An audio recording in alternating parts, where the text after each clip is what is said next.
Yung mga katropa itong makauban karon si Doc Mary Ann Valdez sa City Vet, mga katropa sa siyudad sa Malibalay. Kaya kalabay nga Biyernes, Pizza Cheese, sa Oktubre mga katropa, aksyon sa mga karne, baboy o bapang mga karne sa siyudad sa Malibalay, wala matod pa kini ka subay silhang ordinansa. Doc, last Friday nagkakandak ang inyong buhatan no, upang inspeksyon, upang confiscate na gini sa mga karne na matod pa wala ini kasubay wa ini may agis yung bukatan unsa ni nga EO o unsa ni nga city ordinance nakabase no. Actually, ang ordinance na atong gi-follow is ang Malaybalay City Ordinance 941 Series of 2020 or the Malaybalay City Meat Inspection Code. Yan. And of course, guided tayo sa Republic Act 9296 as amended by 10536 or the Meat Inspection Code of the Philippines.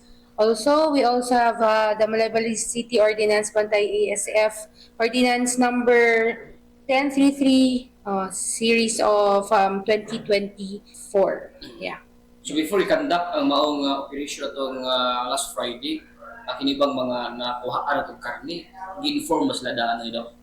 Yes, siguro actually I was appointed sa Meat Inspection Division of the City Veterinary Office last January 2024 lang, no, and then I made some adjustments to how we improved on our system sa division, and then every day kasi meron tayong tinatawag na post meat establishment section.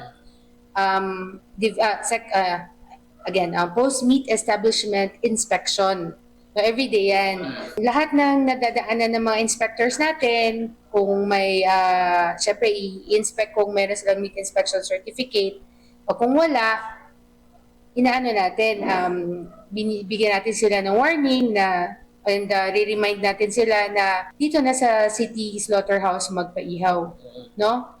So, yung mga, especially mga na confiscate natin, is matagal na silang nabigyan ng warning, and of course nabigyan sila ng letter ng communication which they received. So kini ba Doc dili na siya naisumbong sa inyo ha?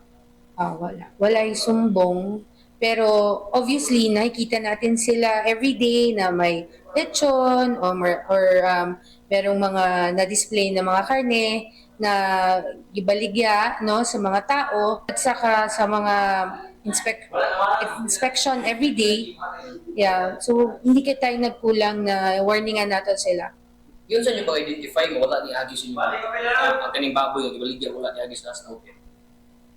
Yeah, natay meat inspection certificate na ginahatag sa ila. Kato atong ginapanita.